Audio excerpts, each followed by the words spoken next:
Saturday will go, Sunday will go, and Monday will come, and you'll go back to the class.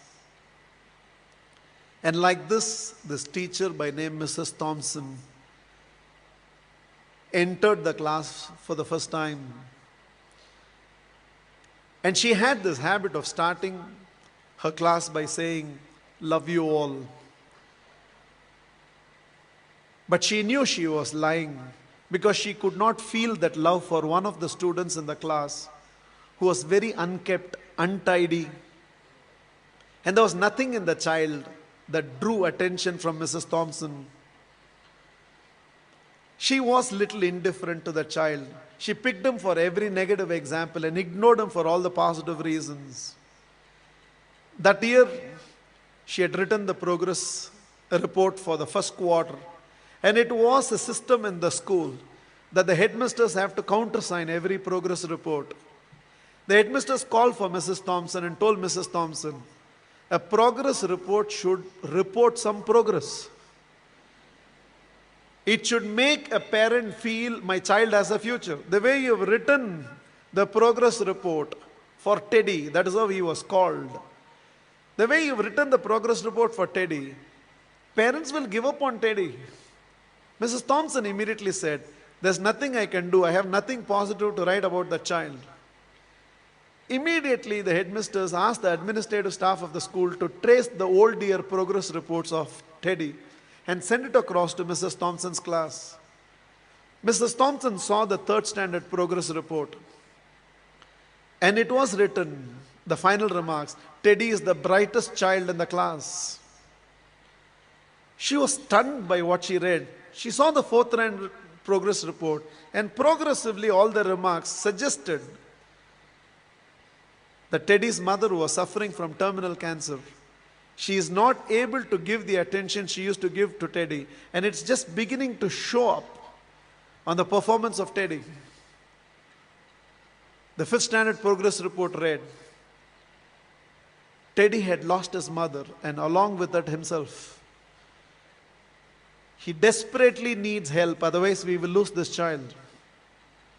By then there were tears in the eyes of Mrs. Thompson. She looked at the principal and said, I know what to do. And she went back to the class. Probably it was a Monday morning. She walked into the class and again from the dais of the class, looked at the class and said, love you all.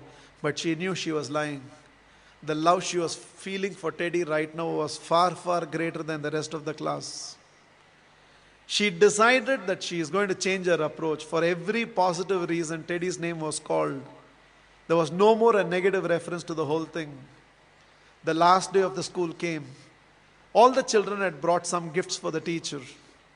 There was only one gift which was wrapped up in an old newspaper. Somehow, the sense of a teacher, she knew that it must be from Teddy. She opened that first.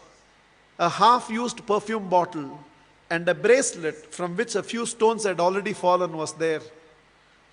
The whole class laughed, knowing it was from Teddy. But without saying anything, Mrs. Thompson just took that half-used perfume bottle, sprayed it on her, wore that bracelet. With a quarter smile, it seems Teddy told, now you're smelling like my mother. This is the last perfume that she used before she left me. And this is what was removed from her body before she was taken into the coffin. 1 year later, end of the school, end of the year, there was a letter on Mrs. Thompson's table. I have seen few more teachers, but you're still the best teacher I've ever seen. With love, Teddy. Every year till the end of the year, Mrs. Thompson used to get this letter from Teddy. I've seen few more teachers, but you're the best teacher I've ever seen, Teddy. Years rolled by, they lost contact. Somewhere an agent traced Mrs. Thompson, who had retired by now, and handed over a letter. And the letter was signed, Dr. Theodore, PhD. Teddy had gone on to become a PhD. And the letter read, I have seen many more people in life, Mrs. Thompson, This is your Teddy. You're still the best teacher I've ever seen. I'm getting married, and I cannot dream of getting married without your presence. Along with that enclosed were to and fro flight tickets. Mrs. Thompson couldn't resist. She no more had the perfume bottle, but she still preserved the bracelet. She wore that and went to the church. She was trying to sit in the last row, but volunteers identified and ushered her right to the front row. And right in the front row, there was a seat with a placard written, Mother.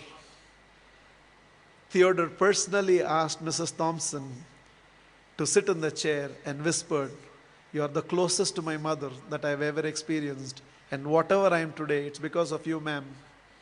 The wedding happened, and after the wedding, Theodore introduced Mrs. Thompson to his newly wedded wife. Without her, I wouldn't be where I am today. There were tears in Theodore's eyes. It seems Mrs. Thompson told the newly wedded woman, "Without Teddy, I would have never realized a teacher must first be a mother to every student of hers, and only then a teacher."